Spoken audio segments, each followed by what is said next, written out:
好，亲爱的朋友们，感谢您的光临，让我们一起走进猫城记，走进猫城，一起去体会，去感受80多年前老舍先生笔下的猫城，猫城人。相信你也会和我一样感慨万千。为什么猫城里的事儿，猫城里的人就在我们身边，就在我们眼前，我们不得不由衷地感佩老舍先生的洞察力是如此的深刻，不得不感叹人性的本质是如此的根深蒂固。猫城记阅读分享第17回，大蝎呀是个漂亮人物，自然不愿被人指摘，所以调兵是当然的事儿。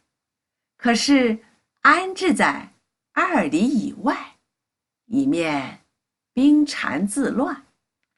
风稍微大一点，而且是往兵营那面刮，大蝎立刻便命令后退半里或1里，以免兵们随风而至，抢劫一空。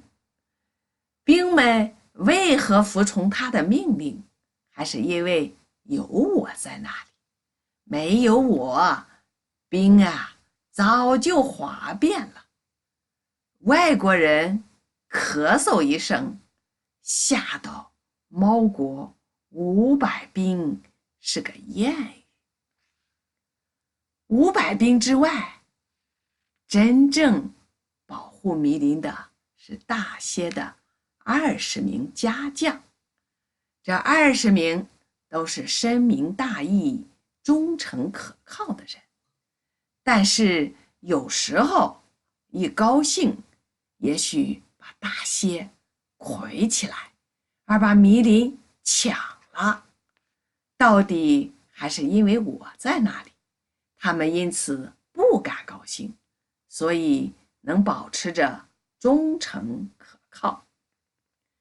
大蝎真要忙死了，看着家将不许偷食1片迷叶，看着风向好下令退兵，看着林外参观的以免丢失1个半个的落叶。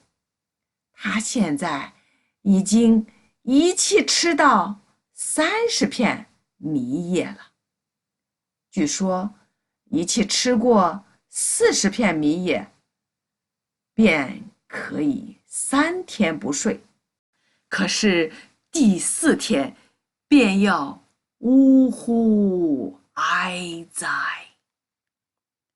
迷叶这种东西是吃少了有精神而不愿意干事情，吃多了呢能干事情而不久便死。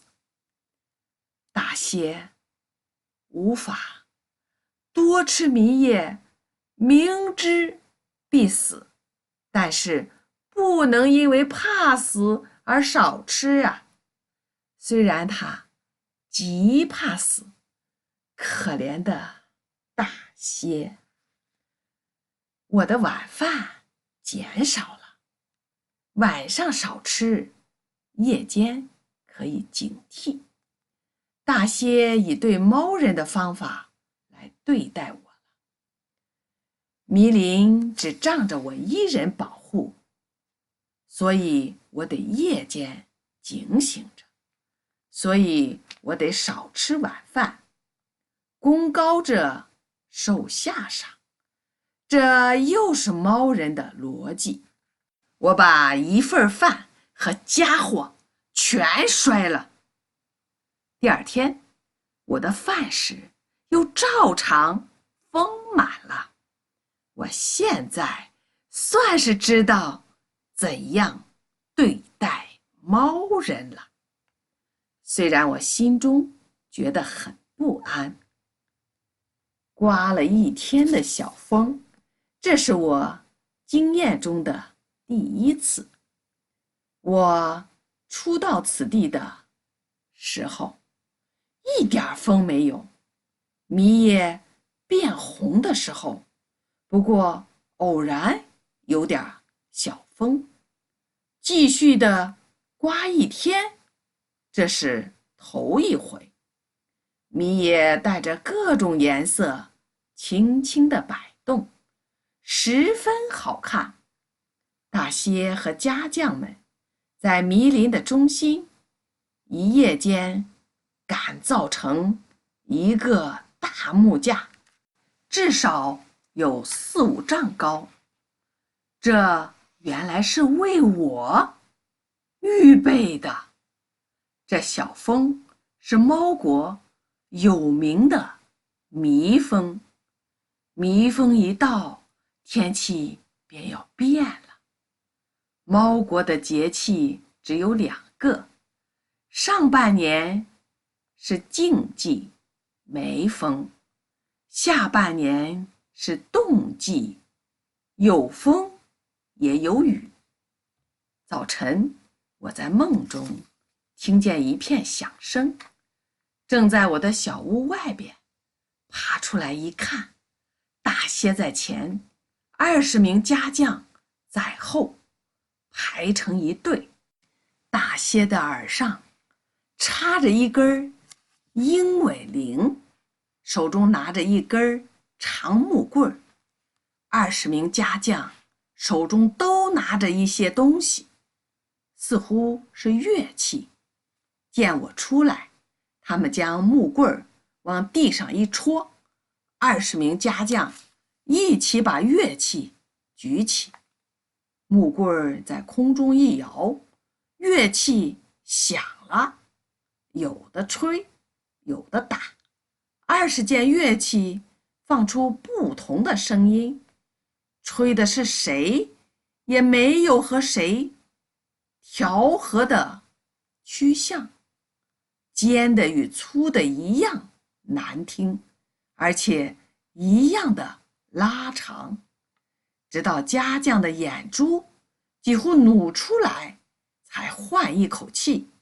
换气后再吹，身子前后俯仰了几次，可是不肯换气，直到快憋死为止。有2名居然憋倒在地，可是还吹。猫国的音乐是讲究声音长而大的，打的都是像梆子的木器，一劲儿的打，没有拍节，没有停顿。吹的声音越尖，打的声音越紧，好像是随着吹打而丧了命，是最痛快而光荣的事儿。吹打了3通，大蝎的木棍一扬，音乐停止。20名家将全堆在地上喘气。大蝎将耳上的翎毛拔下，很恭敬地向我走来说：“时间一到，请你上台，替神明监视着收迷叶。”我似乎被那阵儿音乐给催眠过去，或者更正确的说，是被震晕了。心中本想笑，可是不由得随着大蝎走去。他把翎毛插在我的耳上，在前领路，我随着他。20名音乐家又在我的后面。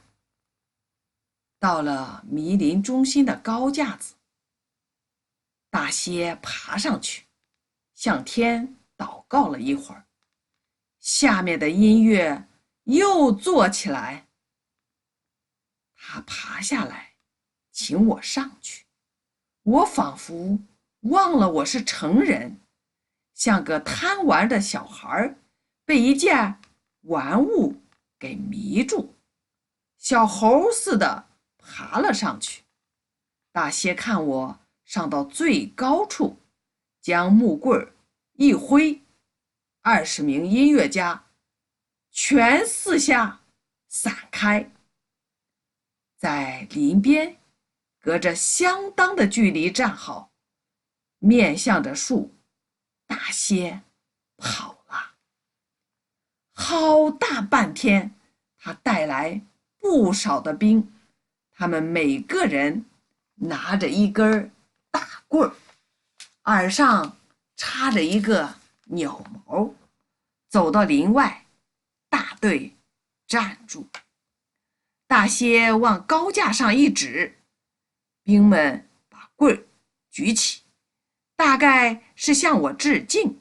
事后我才明白，我原来是在高架上做大神的代表，来替大蝎保护迷也。他一定是大神所宠爱的贵人啦。我想用阅读的方式与大家一起分享这部在国际社会曾经引起广泛关注的中国文学作品《猫城记》。请朋友们跟着我一起走进《猫城记》猫人国，一起来感受，一起来聆听80多年前老舍先生说给世人的